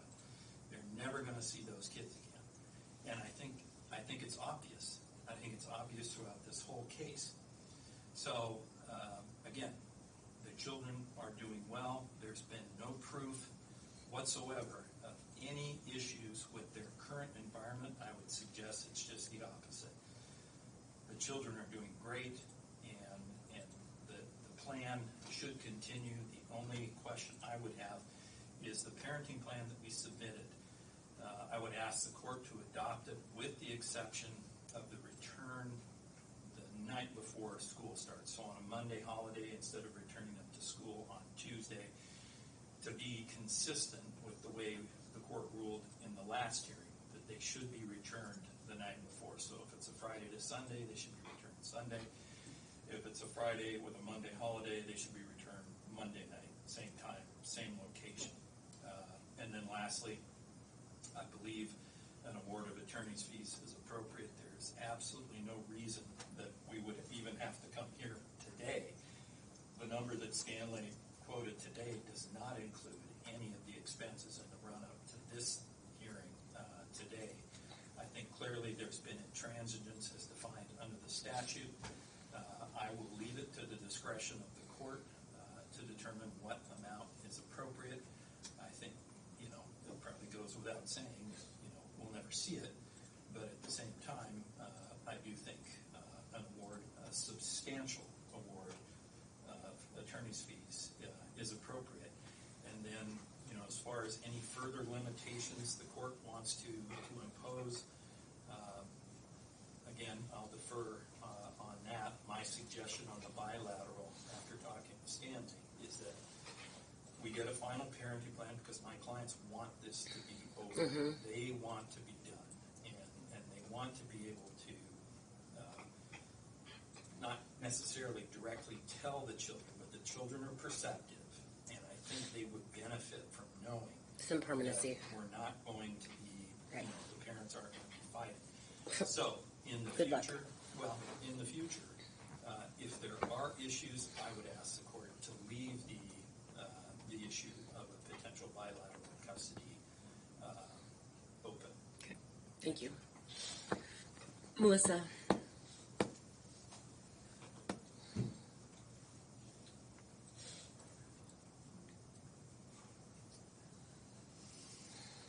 I think the fact that Mr. Foley just said all of that shows that this is again just Stanley fighting the fight. This case, there were multiple opportunities prior to this going to court that I attempted to try to get Stanley to not drag our children into court, and it was refused repeatedly. In terms of attorney fees, I myself have spent over $50,000 as well. 25 of that was consumed in a week by Mr. Foley and her exchanging Mr. Foley's. It initially started when Mr. Foley improperly served me the 15 different petitions that didn't have enough time to respond. I went to go talk to the attorney. She basically said to ask for a set over. He refused to do it. I had to hire her. After a month and a half of that money being gone, and I don't have a lot of money, I had to represent myself. None of my attorneys recused them or withdrew because of anything other than I could not financially continue to pay for their representation.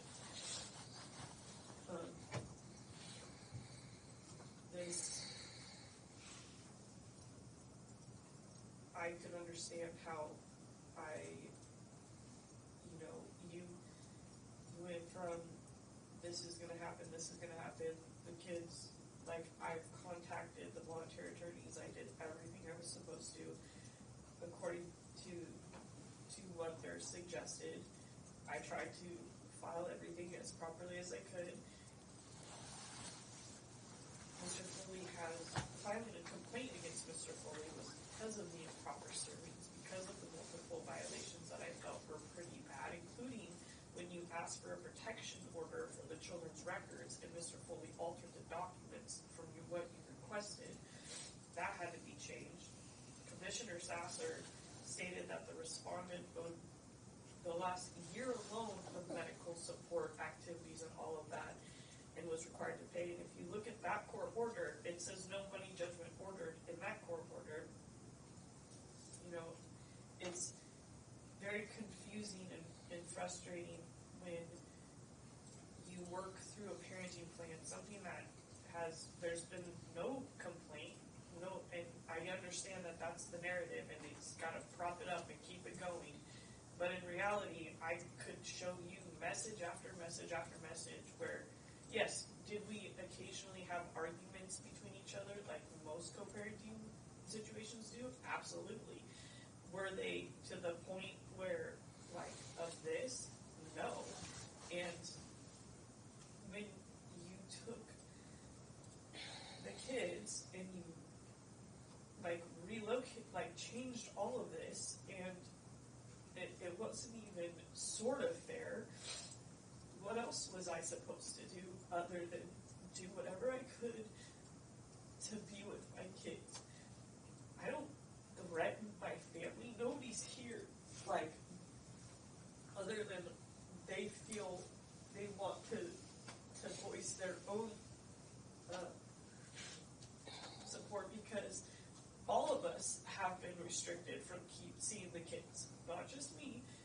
It was brought down to 4 days a month, which at the time that was made, there was literally no reason to do that. And when you did, you took them away from all of the people that were used to keep them here with the objection to relocation. In terms of the protection order, the first one filed was because he was stalking my residence, my employee, our employment, and all of those things. He had the children go to my house and grab belongings while I wasn't there. I simply just want to be left alone by this.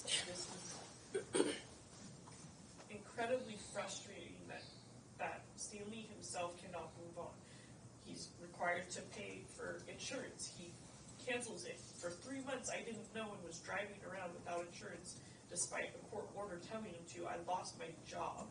He had my mortgage paperwork sent to his girlfriend's house and refused to give it to me. Almost cost me my home because he wouldn't sign the modification paperwork. And so, after all of these continued issues, which one text messages that says that does not like ignore years of non-issue. Like, You just mentioned years of issue. You just went back again. You did the exact same thing you do the other Can I time. finish We just this? start. Yes, please go for it. Yes, or, I absolutely. mean, just I'm you're just- obviously gonna just. I just want you to just focus on the present and not like you're talking about mortgage. This was These are things pre-dissolution. Yes, I know. These are the things that are holding you up. These things still hurt you. These things still hurt you, and this is why this was the. here. Huh? They have affected my I know, life. Melissa. That's exactly what I'm saying. We're 4 years down the road. You deserve to not feel this way anymore. And yet, this is you continue to come in here and talk about this stuff because you haven't gotten through it, and I want you to because you keep basing your decisions on this past that's no longer here. No, I'm basing it on trying to move forward and provide Okay. a life for myself that eliminates this involvement. And I'm not allowed to do that. Like you even stated yourself, when he filed the objection to my relocation, I think it's interesting that Mr. McAway moved an hour away and he can move, but now he's going to object to her relocation. Like, it's a little confusing when you have made all of these statements that were supporting, and then I make this transition. If you would have said, no, you got to hold off, I would have held off. I was told by it's not like I didn't talk to an attorney. I didn't even apply for this job until September. Commissioner Sasser made her rulings in November. So this was before any of that happened. And all I want is to, I understand that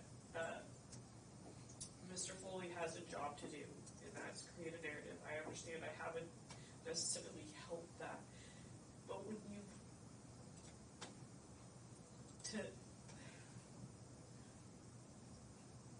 watch what the kids have gone through and to have it ignored and not considered,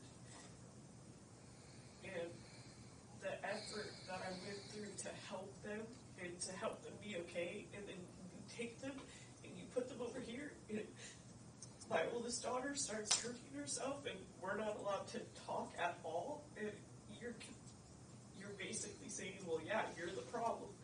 So, like, the moment I came home, because he wasn't allowing us to talk, you had to create an order for him to let us talk. All of a sudden, the kids were so busy, they still could not talk to me. When I got home, my daughter just, this case didn't need to go this route. I came back because he objected. Fair enough. At what point, though, did he offer anything that was sort of like work together co-parenting? And then you just took away things that I've always done as a mom. I didn't move to not do those things. That I still had every intention of being the mother I had been. And then to be told I'm not allowed to be a part of these things, and just the lies I keep hearing, it just gets ignored, is very frustrating. But all I want is to be with my children, because quite frankly, like Stanley is sitting here saying that I kept him from being a parent. I'm literally here being kept from being a parent, and I'm still here. He threw in the towel, like that. The claim that we couldn't get along is just, it's a convenient excuse for this situation, but it's not reality. So, I just believe that it's never gonna go forward if he can't acknowledge that it's not just all me being a problem. Like, Do I get frustrated? Sure. I've looked into parenting classes. I plan on taking a few just to help, but this is not just Melissa's the problem, Melissa's the problem, Melissa's the problem. You can't tell me that for 13 years there weren't any issues. There were, our daughter wasn't diagnosed with major depressive disorder or all of these things, and then all of a sudden, boom, he's involved, and now these things are happening. My daughter's cutting herself. She apparently suddenly can't talk to me or anybody. She's not eating for the entire school year. She did not have a meal until the counselor called. How do you ignore that? How do you miss that?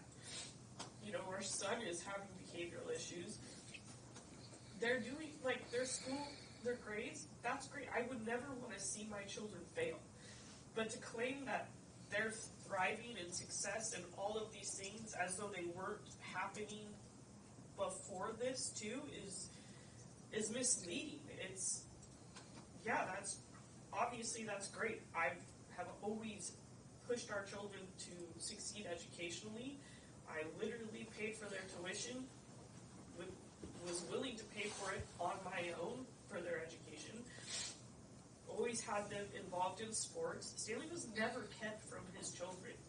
He just chose to do other things. I can't, it's flattering that I'm sitting here being told I can control all these people and all these things, but reality is I can't, and I don't want to.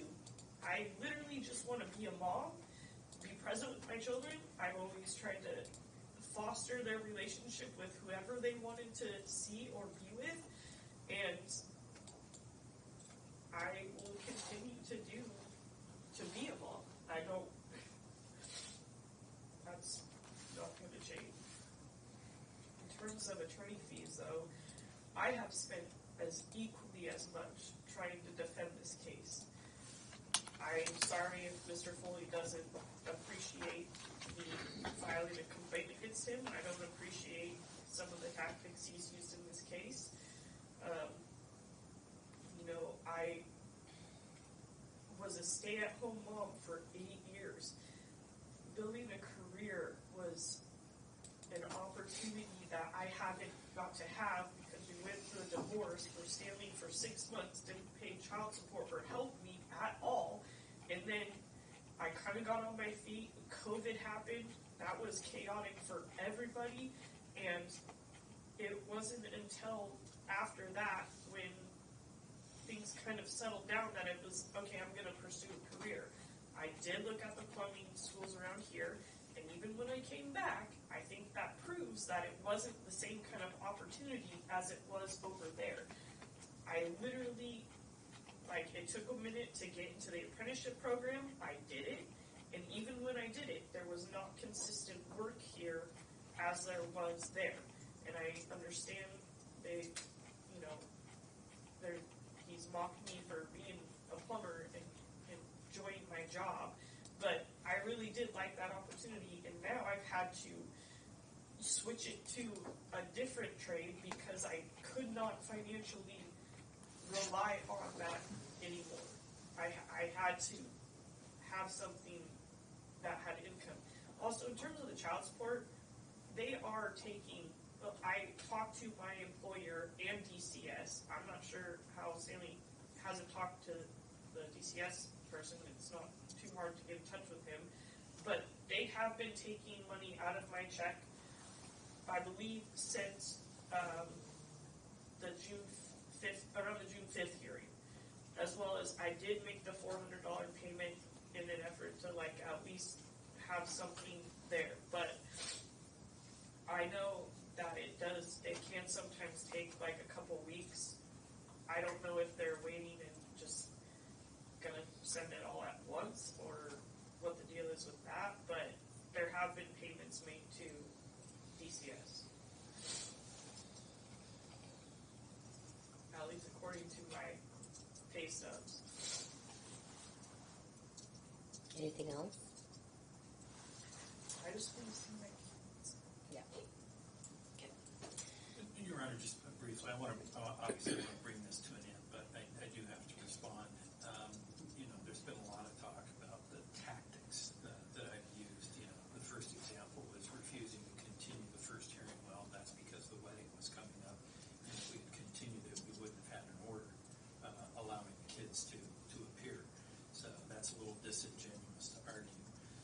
bar complaint, all of the issues that have been raised by Ms. McElroy, from the tactics that have been used, from the fact that I was supposedly a family attorney. There was a cat call from the audience today as I was leaving about being a family attorney. You know, all of that was presented to the bar, which in I will note, because everyone's asking like they're surprised by this, but it was already also noted by other participants in the court, and it's on the record, But I also want to point out that was a including different here saying, form. Bud, There's been, good job, Bud. I would consider 3 judicial officers, Commissioner Sasser, yourself, and then the bar folks, and we're bound by the ethical standards. And the bar did not even require a response. They summarily dismissed it. And whether it makes any difference for Miss McElwain's family, I know Joe. I helped him with reviewing some paperwork from his first divorce. I've always considered him to be sort of a casual acquaintance, casual friend. We've always, seemed to have gotten along when, and I respected his father greatly. But to suggest that somehow I have this conflict and I've engaged in all this unethical behavior, I just think it's important for the court to know. And I know you've seen the bar complaint. You've probably seen the letter from the bar, basically saying there's nothing here. We're dismissing it. We're not requiring a response. So I would just like to clear that up. And so in closing, we really, really, really would like to have some finality to this. Thank you, Your Honor. Thank you. All right. Well, I'll give us a date for making a decision. I will note that it's hard for me to believe that the parties think that they could work together or get along. And as indicated before, and Ms. McElvain, it's hard for me to understand. Like, you didn't come in here and apologize for what you said. You came in here and doubled down on what you said. So that was something that's pretty shocking. And when everything went down, when I left the courtroom, you said, "Good job, Bud." This is the type of behavior. You're insulting to the people around you. You've insulted me several times, which is okay. I mean, I'm a judge. It's hard for me to make decisions. But when you try to when my ruling comes out, you try to understand. It's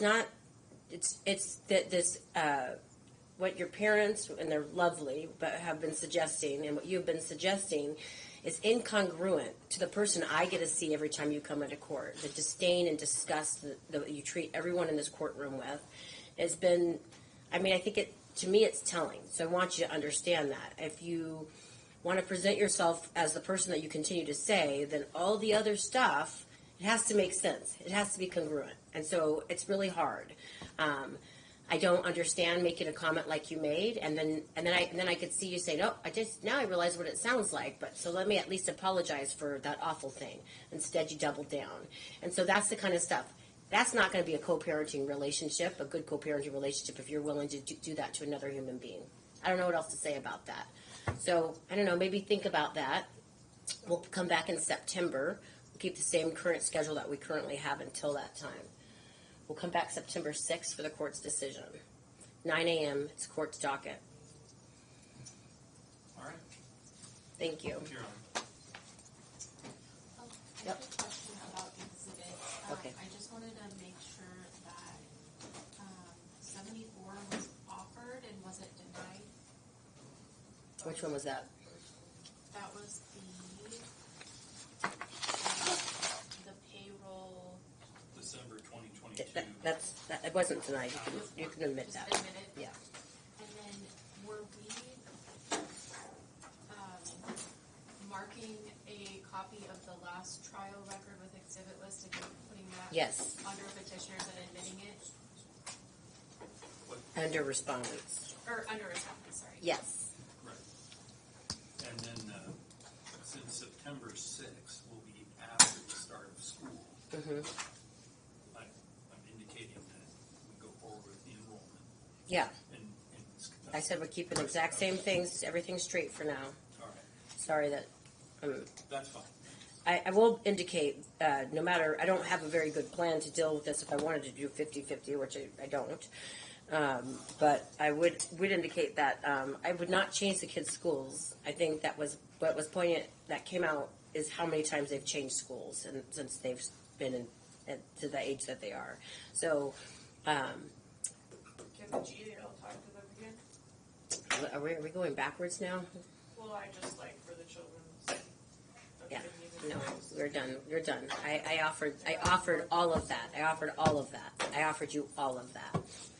So, and this is what I'm talking about. We're gonna come next time we come in here. You're gonna ask me again, and you'll ask me, and you'll tell me another story that you've told me 15 other times before. So no, but I'm not moving the kids. Even if Washougal was a better school district for them to go to, I wouldn't move them this year at all because they've gone through enough movement. Thank you for stating that. All right. Thank you so much. I'll see you guys September 6th.